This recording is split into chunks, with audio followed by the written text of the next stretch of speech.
Accidental Safety Pro, brought to you by Vivid Learning Systems and the Health and Safety Institute. Episode number 3. My name is Jill James, Vivid's Chief Safety Officer, and today I'm joined by Joe. Joe is from the greater Philadelphia area and is currently the Director of Occupational Health Services at Insipra Health Network. Welcome to the show today, Joe, and thanks for being with us. Sure. I really appreciate you having me and, the greater Philadelphia area. Still very excited over, our Eagles Super Bowl champion. We get up every day with that, being excited. So thanks for having me. You're welcome. Congratulations. It's been a long time. You can continue to live in that zone. That's awesome. Exactly. Yep. Yeah. Hey, Joe, so how many years have you been in the safety profession? I started in various roles, but, it goes all the way back to 1996, when I was a volunteer EMT and eventually went paid. And, even that has a component of safety to it, but I started at a manufacturing plant in 2001, quickly joined their emergency response team. And I was at that refinery for, 13 or 14 years and had a number of different roles. But I eventually went from production and I made the big jump over to safety. And, with safety came occupational health. Within a year or two, I was promoted to the site, emergency response coordinator, which I really enjoyed, and I like responding to things and stuff like that. And I guess as some others would know it, putting out the fire, and maybe figuratively and literally. But, in my career, I remember seeking advice from those older than me and those that had been in the field for a while. And I said, hey, I really feel like I can make it to the next level. What do I need to do? And their response was, you have to put the radio down. And, that was kind of eye-opening for me. I basically realized what did that mean? Yeah. You had to be you had to stop responding to things and be proactive. You had to prevent them, right? You couldn't react. You had to be proactive. So that was what that meant. So a couple people gave me that advice, and it was good advice. My career then took me to a healthcare facility in Philadelphia, and that facility was known as the English House, and that was a live-in and outpatient facility where folks all had spinal cord impairments for various reasons, but they were very intact from a intelligence perspective, and so you never had a bad day there. You would really just enjoy going and speaking with people. The building was very historical in Philadelphia, so from a safety perspective, it was difficult to manage because things like ceiling lifts and stuff don't fit well in a 100-year-old plus building. So right. And then I went over to an HVAC company that was well known in this area, and I got a lot of fleet and risk experience with that, and I would say that things were going very well there, and then a series of things happened, and basically it's one of those, the recruiter reached out to me at the right time when things were happening, and I thought it was the right move for me, and I ended up at Insipra, and I don't regret my decisions or my path a bit. What a great story, and what a winding path. Like we always say, no one really kind of got into this profession, not often anyway, with purpose. We kind of came about it through some winding path or accidentally, as is the name of our podcast today. So, Joe, I want to back up just a little bit. And I've been thinking about this for my career as well. Was there any time in your life, like, did you grow up with safety around you, or was there something that you think maybe sort of planted that first seed for safety or prevention in your mind? Oh, sure. I mean, and I always tell people, I just went through my birthday, and, I always tell people I hate my birthday, and they say, why is that? And I said, well, when I grew up as a kid, and I mean a young kid, maybe 5, 6 years old, my dad was a diesel truck mechanic, and, he was involved in an accident at work where he was working on something and, basically suffered, a catastrophic back injury, and then he had to go through a series of surgeries, and kind of each one, in my view, as a kid, worse than the next, right? I specifically remember one instance on my birthday where my dad was going for a checkup from one of these surgeries, and my mom had my neighbor watching me, and it was supposed to be a 1 or 2 hour thing. Next thing I know, it was dark, and it started to seem like, where's my mom at? This was in the day of, no cell phones or things like that, Right. And I had found out that there had been complications in that surgery, and basically, my dad was, back in the hospital, with more issues. And so, all the while, as a young kid, you're not aware of what companies are thinking, or what people think, or how Mm-hmm. work injuries are perceived from the outside, and Mm-hmm. I now, in reflection and having heard my dad's story, he was really treated badly by the company, that they just didn't do right by him, you know what I Yeah. mean? And I think that my approach in safety has always been do the right thing, you know what I mean? And I Mm-hmm. think if you approach it that way, you may find yourself in conflict at times, but you always are good to yourself. You never feel as though you owe it to anybody else, So Yeah. for my dad, I always approach it that, every injury is real. Sometimes I'm proven wrong, but more Yep. often more Yep. often than not, they are real. I don't think people set out to go to work and get hurt. Exactly, exactly. I did workers' compensation case management for a number of years, and I applied exactly what you're saying. And essentially, it's the golden rule, right? You're treating people the way that you'd want to be treated. And sure, did I sometimes get duped? Yeah. Was it common? No. You're right. I mean, people do not wake up in the morning and go, "Oh, I'm going to try to get hurt today at work." Everyone wants to be treated humanely, and Sure. it's a great way to, yeah, And it's with my the, dad, he never went back to that job, so, yeah. you always hear about people filing, petitions and things like that to get, monetary value. And, people think, oh, they're just trying to make, money and things like that, and I remember growing up with my mom being, the sole provider for a while my Mm-hmm. dad sort of reinvented himself. And he did, Mm-hmm. he went back to college, he became a chemistry teacher. Wow. And then at some point he actually got into, chemical manufacturing, and, he became a production superintendent before he retired, and for me, it was, all about, never be afraid to reinvent yourself, you know what I Mm-hmm. mean? And so, when that opportunity for me from a production standpoint to a safety standpoint came, I just thought, you know what? It's really not, for me, it's never been about what you know. It's always about how hard you'll work to know it. You know what I mean? And so Mm-hmm. I Mm-hmm. always say, if you put two people next to each other and one has, the highest degree you can get and one doesn't but wants it more, hard work beats everything else. You know what I mean? So that's Yes, I really do. been my approach. Yeah, right. So back to that refinery job. So you're at the refinery. You're literally, putting out the fires, like you say, on the radio all the time, and the safety thing opens.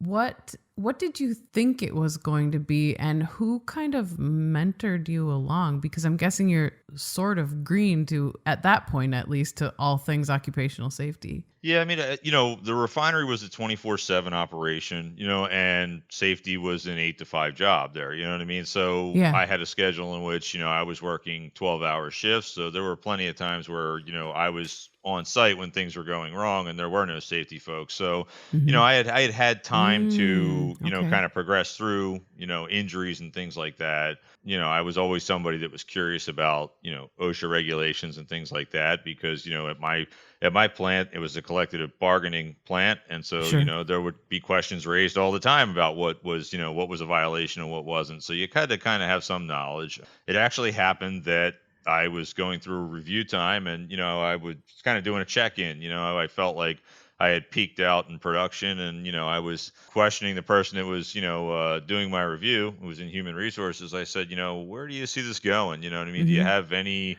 upward mobility? Because I was kind of feeling like I was stuck, you know what I mean? And Yep. he said, well, we don't have an occupational health nurse right now, and we really we're really having a hard time recruiting one, and you're an EMT and you treated people here before and you always do a really good job. What would you think about doing like a hybrid role between like occupational health and safety specialist? And so it took me about 3 seconds to decide that was what I wanted to do, you know what I mean? Right. Because it was more along the lines of how I envisioned what I wanted to do. So Right. so that's Wow. how I got into it. Yeah. So how long were you at that job? So I did that job for about another 2.5 years before I moved on. The advice I can give people there is I was at a point in my career where I went back to it was another review time, right? And I had done very well. I Yeah. was the emergency Mm-hmm. response coordinator. People knew who I was. We were doing very well, but there was an open safety manager position, and it had been open for a while, and they had not found the right fit. And at this point, I had 13 years experience at this plant. So Yeah. Wow. I made the mention that I wanted to be the safety manager, and at the time I was told, well, you'll likely definitely be in the pool, apply for it. We were going to really help you get there. But then it came around to interview time, and they just decided that I didn't have an environmental engineering degree, so then I was not qualified. And that was unfortunate because after you have 13 years at a place, you tend to know how Right. everything works, and I did. But I didn't let that demotivate me. It Yeah. was either you were going to sit in the position you were in and not be happy that you were told you couldn't do it, or you were going to use that as motivation to kind of go to the next place. And so that's what brought me to the Inglis House in Philadelphia, that healthcare facility. Sure. And, Sure. they took a chance on me, and, I went and took a chance on the fact that I thought that I could do it, on a management level. And, I started there as their safety manager, and I was promoted within a year to the director of safety, security, and communications. In a big city, you know what I mean. And so Mm-hmm. Mm-hmm. one of the most memorable things there was the Pope came to Philadelphia during the time I was there, and he Wow. stayed. He literally stayed probably 1.5 blocks from where we were. You know what I Oh mean? wow. So the city was shut down. You know what I mean? There was plenty of hospitals that were living in places, and so we had to basically build a plan to live in our facility so that we could make sure people got Oh in and out. wow. And Mm-hmm. we did. And so for me, that's one of my more really great memories because it didn't really involve anything negative. You were reacting to a positive. Right. So. Right. What a fun story. So not only did your state win the Super Bowl, you also had the Pope visit. Wow. Right. Yeah. What's next? I was gonna say to this day I still have the video of the Pope riding by on my cell phone because after we had done it and had everybody living it, we knew he was going in the city. Everybody walked to City Line Avenue and watched him go by. So it was really incredible. So. Oh, that's interesting. What a fun story. So you've also earned your degree in safety and health. So at what point did you decide, hey, it's time to go to school and do this? And how did you kind of walk through that? And I'm assuming maybe you were employed at the same time. Yeah, I mean, I had never done anything the easy way. I mean, I did not see the value of education as a high school student. You know what I mean? I did not see Mm-hmm. the value of education coming out of high school. And so when I got the job at the refinery, within a few years, maybe 5 years, I'll say, when I became the supervisor, I thought to myself, well, now you need a degree. So I started to pursue, a business degree, and, I got my associates. And, around that same time, I was, still pursuing business. This health and safety job came up, and I thought to Yeah. myself, you probably should stop and figure out what it is you're going to do because, Mm-hmm. if you continue business, business isn't going to really help you in the complete sense. So, Yeah. I sought out, online schools. There's one in New Jersey called, Thomas Edison State University. When I went up there, it was called State College. Mm-hmm. But that's in Trenton, and you get in-state rates, and it's an online school. You go up there maybe once or twice a semester and take tests, but it was really good for me because, all of a sudden I went from the guy that saw no purpose in school to, what do you mean you took a point off my paper? You know what I mean? And that's just kind of the way I've been. Your pride level in your work has changed. You know what I mean? So Right. now I'm very much that way. You know what I mean? Mm-hmm. So and I continued that through school and through 2 kids being born, and you know what I mean, and really just Mm-hmm. have tried to Mm-hmm. keep hustling. So. Yeah, right, right.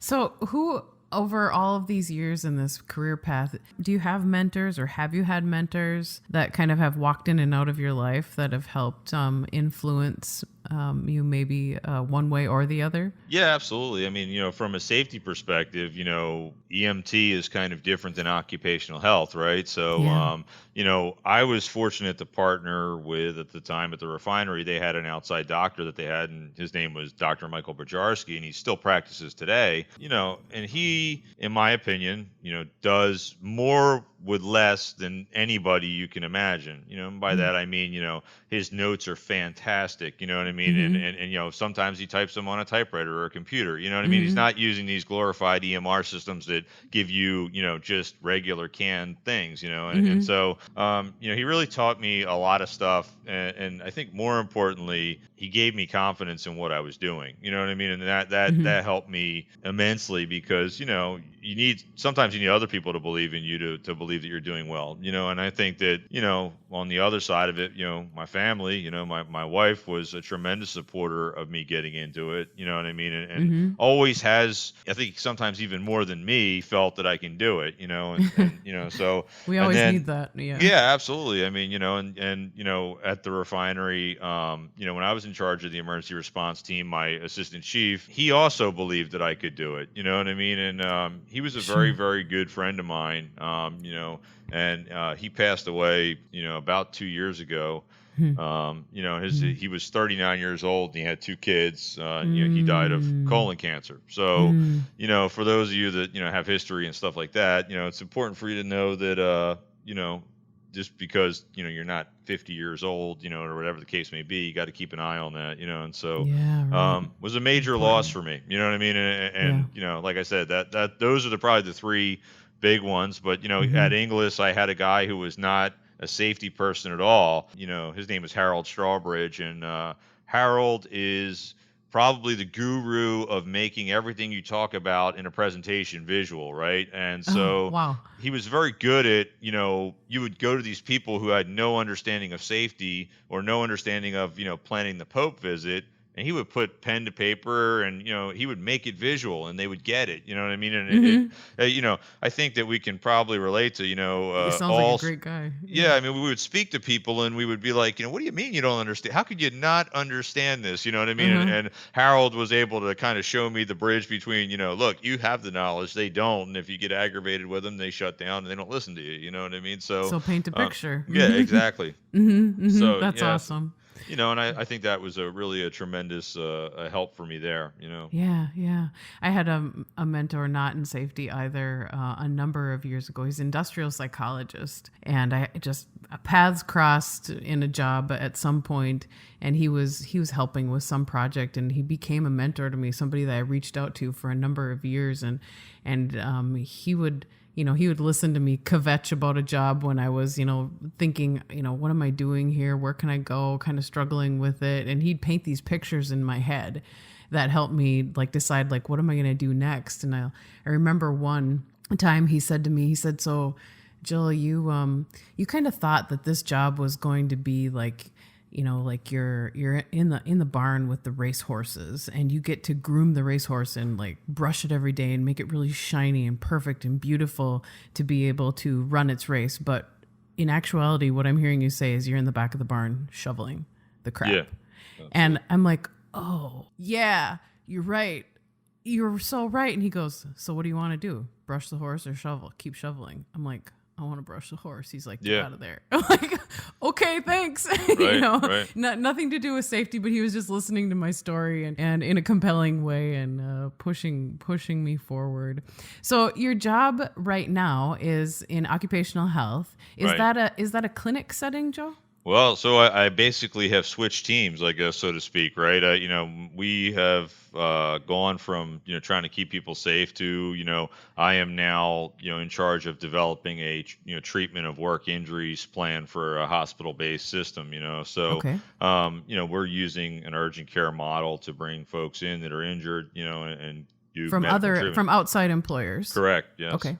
So, one of the things that I think helps me is, I go out to these employers, and I ask questions like, do you have job descriptions, and what are the types of injuries they're facing? How can we help them? How can we partner with them? And I know about the OSHA logs and things like that they're suffering from, where, maybe they have somebody who, is written as an OSHA recordable, but that's because they can't lift more than 50 pounds, but they were a desk worker who was answering a phone, and it's not really a restriction, you know what I mean? And for us, like I said, that we genuinely, I think, in my group want to be the best, you know what I mean? And it's still a relatively new program, and we're in the South Jersey area, but I think you have a lot of ambitious people who see this as an opportunity to be the best, and I think, like I said, for me, that's how I approach everything. I always want to try to be the best at what I do. Yeah.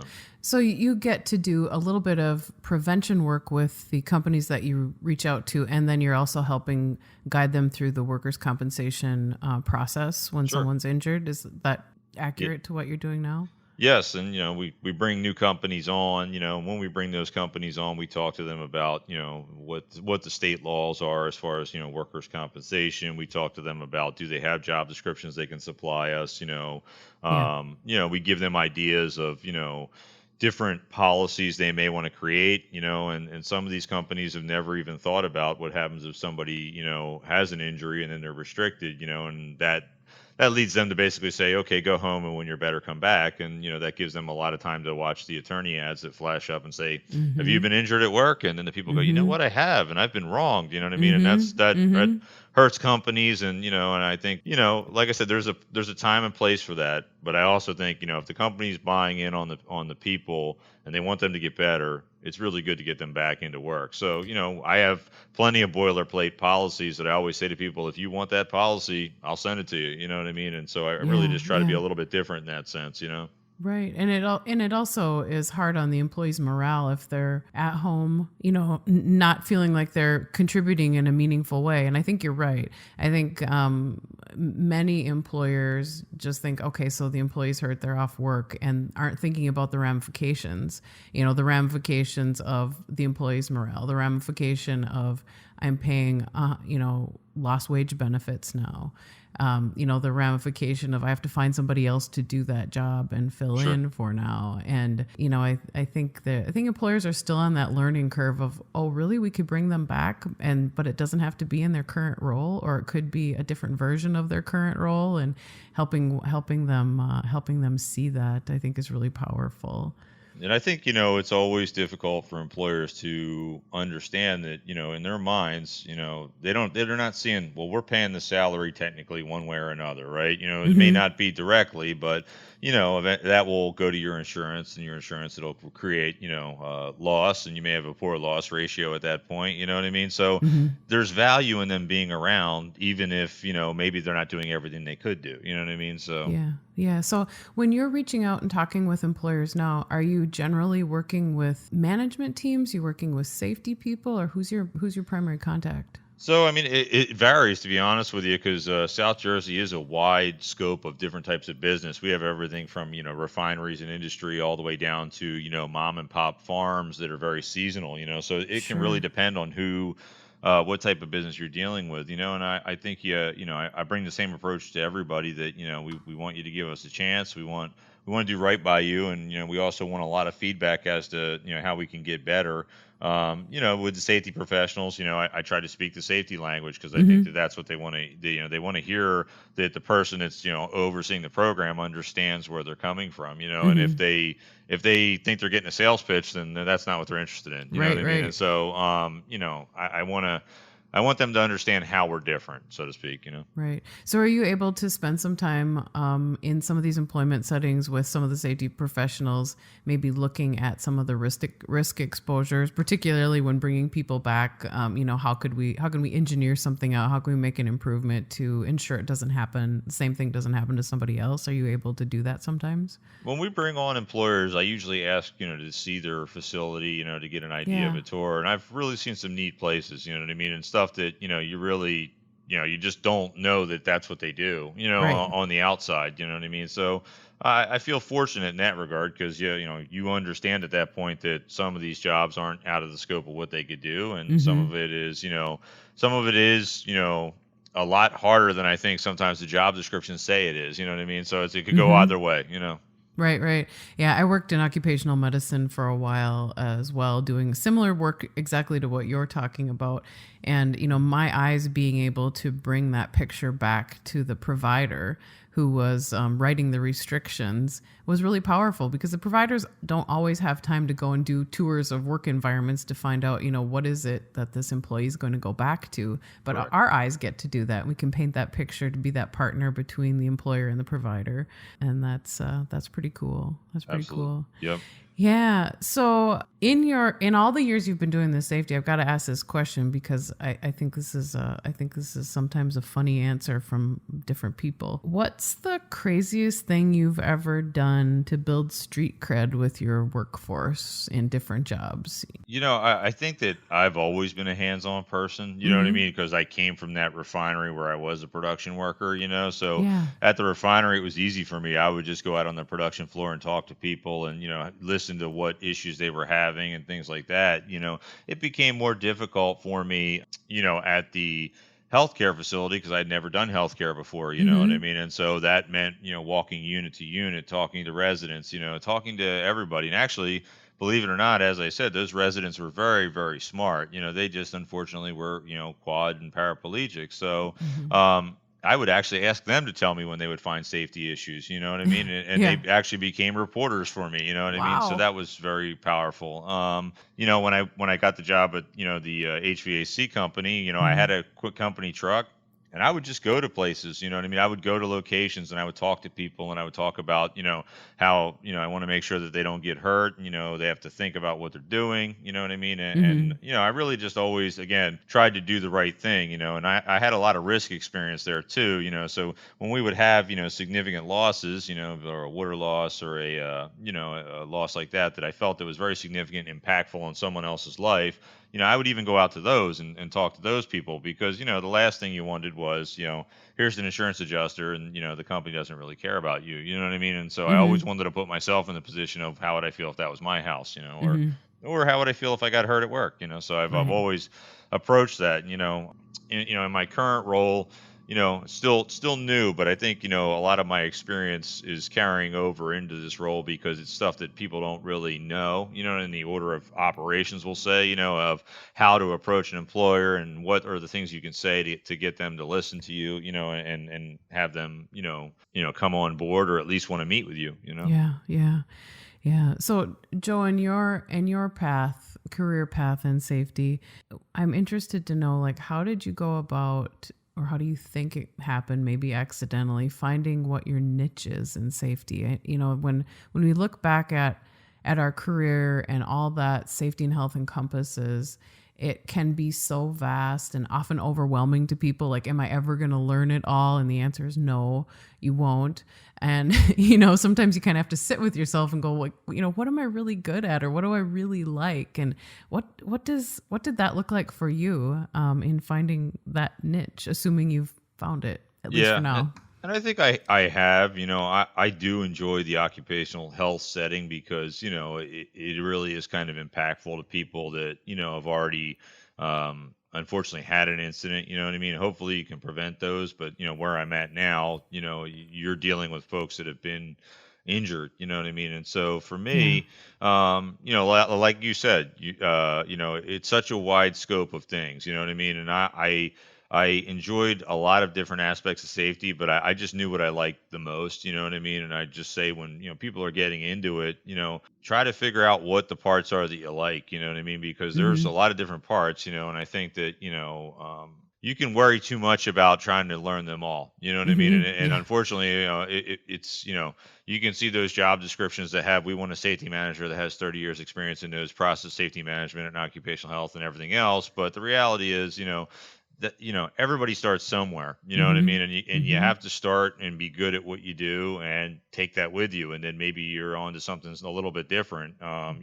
you take that with you, and you Mm-hmm. build up a portfolio of things that and are good Mm-hmm. at, and I think it makes you better overall, so. Yeah, agreed. Agreed. Yeah, absolutely. I can see that. I mean, for me, I think Um, the most important thing, in safety, mhm. regardless what direction you go in, is you have to be passionate about it. You know what I Yeah. mean? So like if you go and you see these speakers sometimes at the conferences, there are some that just really, do a fantastic job. You know what I mean? And they're Mhm. very passionate about what they do. Mhm. And sometimes I watch them in all of how passionate they are because they're way better than me. You know what I mean? But Yeah. you can't, to me, safety in general is not a job, you know what I mean? It's a responsibility, you know what I mean? So you got to understand there's people relying on you to Mhm. do the right thing for them, you know what I Mhm. mean? So it's a Yeah. much higher level of responsibility Yeah. than, hey, we have to make that widget and get it out by the end of the month, Right. so. Yeah, safety is a job. is a responsibility, not a job. That is awesome. That's a quotable quote, Joe. I Thank love you. that. I love that. So when you are when you're stuck and you need some help with what are your resources? Where do you usually go for information? How do you find answers to things that you don't know? Well, there's a couple different things that I've done. I have a big presence on LinkedIn, you know what I mean? And Mm-hmm. so that gives me a wide variety of people I can talk to. Yeah.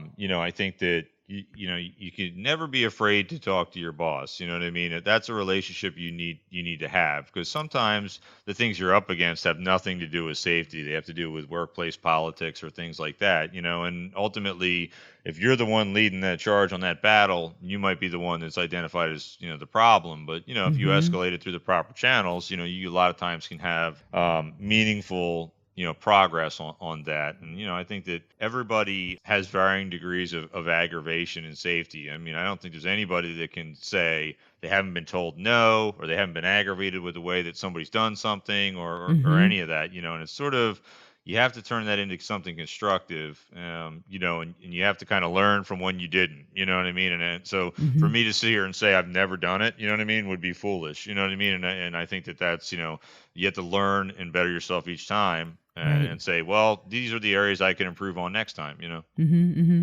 Yeah, your point on not being afraid to reach out to your boss, I think, is really good advice to anyone listening. I know I've made that mistake. A number, I don't know, maybe 3-4 jobs ago that I can think of. I really was kind of afraid to talk to the administrator of the place where I was working. Sort of felt intimidated, like maybe I didn't have a right to have a voice with that particular person. And the manager that I was reporting to at the time she was the one carrying my message to the ultimate decision maker. And that didn't work so well. It's kind of like playing that telephone game with the cups and the yarn, like what's the message going to be on the other end? And I learned very much the hard way that having someone else carry your message doesn't always work. Right, And exactly. I made a promise to myself after that job. I'm like, I will never do that again. Right. I Yeah. will be uncomfortable, but I'm going to get comfortable being uncomfortable, and I will make those relationships, and I will find ways to be able to speak directly to the decision makers. And Sure. it's served me well, but gosh, it's hard, right? Yeah, absolutely. I mean, like you said, it is intimidating. But your message gets diluted, you know what I mean? Sometimes, Mm-hmm. if you don't do it. And sometimes, the only message that they've gotten is, hey, you have a sense of urgency. They have no idea why you have that sense of urgency. And it sounds like you're yelling, the sky is falling, when really you have a very good reason for what you're saying, Mm-hmm. and it's being missed by that person, and I think, you talk about going, talking up to people, and making sure they get the message. But one of the most important things I learned, when I was at the refinery in charge of that emergency response team, was to also talk down to your folks, make sure those that report to you know what you expect from them, and I'm by example. I would have, meetings with my emergency response team every month, right? And I would always Mm-hmm. say to people, the exact same statement over and over again. If we ever get into a situation where there's, a fire, there's a spill, there's some sort of, incident, and you can't find the person that's missing, and you can't safely get into that area, then you need to protect yourself and get back out. You know what I mean? Because there's Mm-hmm. there's no value in having two groups of people that are lost. And so, it would almost seem like people would look at me like, yeah, right, nothing's ever going to happen, and Mm-hmm. that's just complete Mm-hmm. silly. We're Um, invincible. Mm-hmm. yeah, we're invincible. It's never going to happen until, I can remember one specific morning, we had an incident where, chemicals were pumped into the wrong tank, and there was a, hydrogen explosion, you know what I mean? And Yeah. basically, those chemicals created, a cloud, you know what I mean? As soon as the Mm-hmm. tank exploded, right? And the cloud, pretty much blocked the entire view of a camera within seconds. So, it was very difficult to know what was going on. I wasn't at the plant. I was actually at home, right? And I Mm-hmm. remember, I was responding to the plant because I heard them, dispatch the local fire company and stuff. And on my way in, I could hear, my team operating, you know what I mean? Mm-hmm. But they were doing all Wow. the things I told them to do, you know what I mean? So they were searching for the person, and they pulled back out, you know what I mean?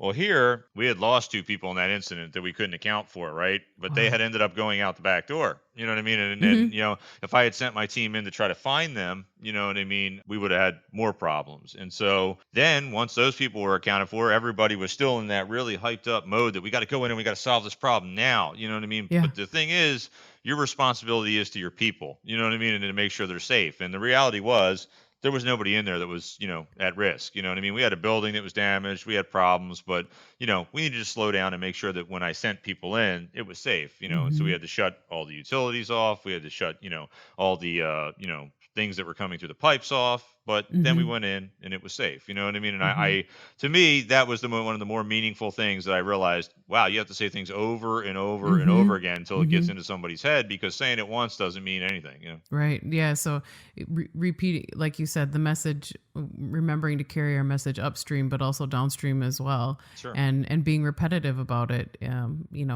The airlines do that really well, right? Yeah, absolutely. Yeah. we're getting that message every time. Put on your own oxygen mask first before you help someone else, Right. and all those messages, which essentially is part of what the message was for you that day, and how proud you must have been of your team. I definitely was. And like I said, to me, that was one of the larger successes, with emergency response. And like I said, for me, it was a valuable lesson in teaching people. And I think, I don't know, about your career, but I never thought I was going to be the teacher or the educator. That just seems so foreign to me. You know what I Yeah. mean? And I was Yeah. just not going to do it. You know what I mean? And then, Hmm.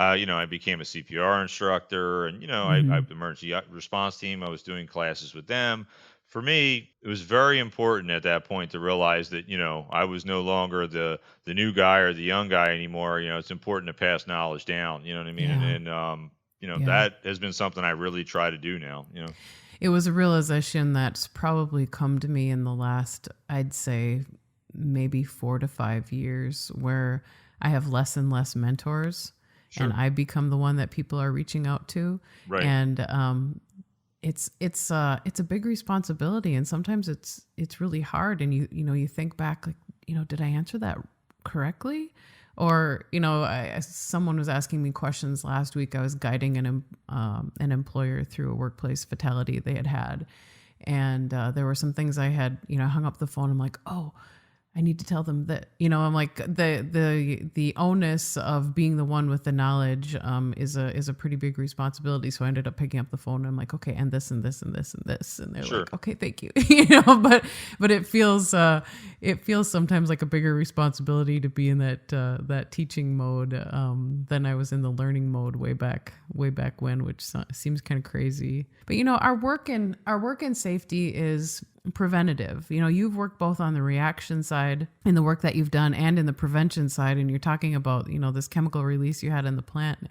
You really leaned into your prevention work, and I think it's one of the hardest things in our profession, to try to sell or convince people that prevention is where the rubber meets the road. So when things go sideways, you've got that to lean into. And I Sure. think that's such a hard concept for us to continue, knocking on the door every day and talking about prevention when everybody thinks it can't happen to them. Right. And I think that is true. People think it can't happen to them. And then, I think to a certain degree, depending on how you're wired, and, I think emergency response people are wired this way. Response is fun. You know what I mean? Right. It really does hype you up. And I Yeah. think anybody that's ever, had the tones hit or been dispatched can tell you that there's just an uncanny adrenaline rush that you get from it. You know what I mean? Mm-hmm. But Mm-hmm. it's not sustainable either. You know what I mean? And Yeah. eventually, you burn out from that. You know what I mean? And so, for me, the calls at 9, 10 o'clock, midnight, 1, 2 in the morning, where you're hearing about all these incidents, they can wear on you. You know what I mean? And so, like, Right. you have to make sure that Yes. you're doing everything you can do to prevent those things. Right. Right. Fighting fires, literally and figuratively. It's good. It's important work. We need it, but it also doesn't build anything long term. Sure, absolutely. And so we have to find that balance in our careers, right? Where we're building things that are sustainable and lasting at the same time. So, Joe, you and I have both been talking about different jobs we've had, career changes we've made, and I know that sometimes I'm getting questions from other people in our career who are asking, like, when do I know it's the right time to move on? How do I make those decisions? Sure. What has that looked like for you? Well, actually, it doesn't always smack you in the face. You know what I mean? Sometimes you put up with a lot before you Uh-huh. realize it's too much. And I listened to a podcast by you actually, and in that podcast, there were things that were said and it was like my aha moment at this job. And the job. It was basically, when you're not being listened to, there's no sign of change, you know what I mean? And I think, you're being sort of rebuffed in all of your ideas, there is, it's time to look elsewhere because, your impact is not meaningful, you know what I mean? And Mm-hmm. so, for the other thing, I think to be more specific was, I think when you talked about your ethics being compromised, and I think that in safety, we're asked to be flexible at times, right? Sometimes we can't always solve every single problem at that exact moment and keep things running because we need our companies to make money, but at the same Mm-hmm. time, we need them to be safe. So it's always that delicate balance, Mm-hmm. but if you can check all three boxes, you know what I mean? The not being listened to, there's no sign of change, and your ethics are being compromised. I think that you have to start to Yeah. think maybe this isn't the place for me because the corporate culture there is not conducive to your success. You know what I mean? And Right. so I remember how impactful that those particular. I actually wrote it down and kept looking at it and I go, is this me? Is this really what's happening to me? You know what I mean? And I realized it was. You know what I mean? And so I just Mm-hmm. decided, you needed to get out. You know what I mean? And Yeah. so fortunately, like I said, I had another opportunity come along and it worked out well for me. And Mm-hmm.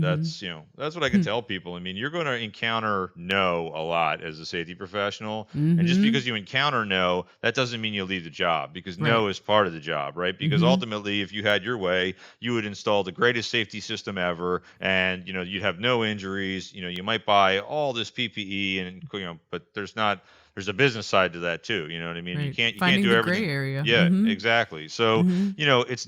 it's not when someone says no to you. It's when they're not willing to listen to you at all. You know what I mean? They're not willing to Right. listen to the problem. Either they're in denial that the problem even exists, Mm-hmm. and that becomes when you have to start to think to yourself, well, if my purpose is to identify problems and solve problems, and now no one's listening to me, Mm-hmm. and no one's willing to solve those problems with me, what am I really here to do? You know what I mean? And Mm-hmm. I think that it impacts you professionally if you stay at a place that bad things happen to people solely because they stayed around. Think about any of these major incidents that involve companies, and you start to think, well, what about their safety professional? What happened to them after all that? And I'm Right. sure from a professional standpoint, it's very damaging to your career. But remember, I said for me, it's always been about confidence, right? And if my Mm-hmm. confidence, if you felt a certain way, and you felt like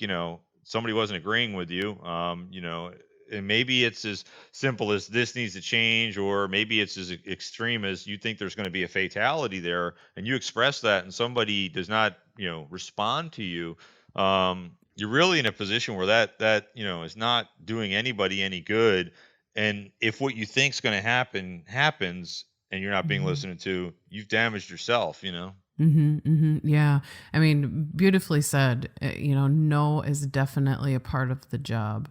And then what do we do with those no's as we're learning and figuring out how to build business cases to redirect, represent, what needs to happen. And I think you're right. When we get those hard no's repeatedly and our ethics are being compromised because of it, yeah, it's time to move on. And the great thing about our profession is that there are opportunities. If people have the ability to be flexible, maybe with their geographics and depending on where they're living, there are so many safety positions right now.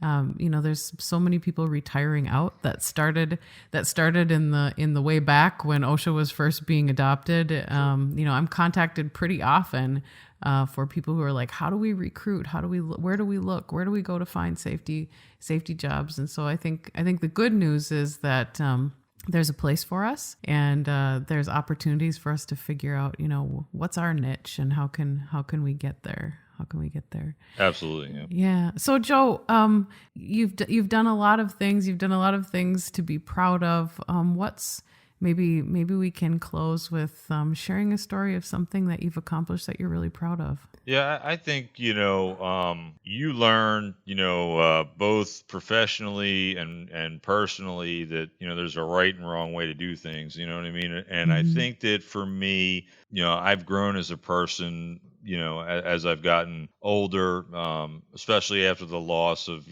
my friend, you know what I mean? And it Mm-hmm. really Yeah. had a very negative impact on me. And, I would say that, be kind to people, understand where they're coming from, understand that everybody's fighting a battle.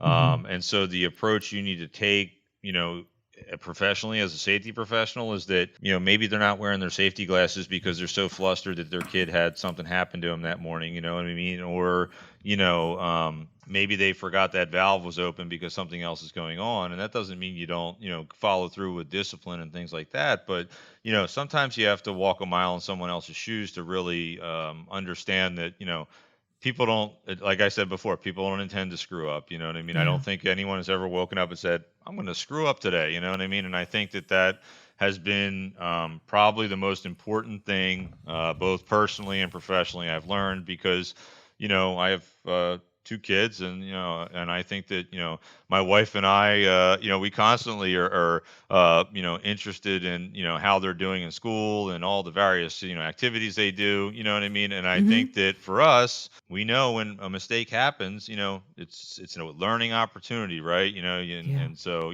rather than yell and scream and all that, sometimes you have to kind of revert to just teaching, and Yeah. teaching's Right. really important. Right. What is this? What is this here to teach me? Why Exactly. is this happening? What is the message? Yep. Yeah, so it sounds like you're very proud of your growth in your own humanity, and what a perfect reflection on yourself. I think that's great, and meeting people where they are, Exactly. That's I think, wonderful. be humble, right? Because Mm-hmm. I always say to people when I go from job to job, I've had a number of times where I walk into an office and somebody says, "Is this okay?" And I always say to them, I started on a refinery floor that was 100 degrees. I moved into an office that had a cinder block wall. My next job had windows. You know what I mean? And so, Yeah, be appreciative for what you have, because that's right. every little bit of it is something. It's a mark on how you've progressed. You know what I mean? And like you Mm-hmm. said, always reflect at where you came from. You know what I mean? Mm-hmm. Because if you don't, it may Mm-hmm. feel like you've made no difference whatsoever. But like I Mm-hmm. said, there's a lot of people I've learned a lot Mm-hmm. from. In various Mm-hmm. organizations. That are all over. Listen to the ASSE and listen to the National Safety Council, and listen to your messagings, and you can learn a lot by just approaching any of these webinars or podcasts by simply thinking to yourself, I'm going to learn something by being here. Even though I think I know everything about this topic, Mm-hmm. I'm going to sit and learn. And that was the approach I took when I realized it was time to get out with that job, because it was sort of, Yeah. what does the new safety professional need to know? And I remember thinking to myself, well, I'm not a new safety professional, but this sounds like a good, podcast. I'm going to listen to it. You know what I mean? And I walked out of there Yeah. with the most important message of my career. So, That's awesome. That's awesome. Joe, thank you. Thank you so much for being with us today. Thank you for sharing your wisdom and your knowledge. I know it's going to resonate with people. Thank you so much. cool. Yeah, I definitely appreciate you guys having me, and always available on LinkedIn for anybody that wants to connect. I am not Right. somebody that filters. I want to try to have as many connections as I can, and I want to try to be as impactful as I can. So thank you. Excellent. Thanks, Joe. Thank you all so much for joining in and listening today. And thank you for the work you all do to make sure your workers make it home safe every day. You can listen to all of our episodes at vividlearningsystems.com or subscribe in the podcast player of your choosing. If you have a suggestion for a guest, including yourself, please contact me at social@vividlearningsystems.com. Until next time, thanks for listening.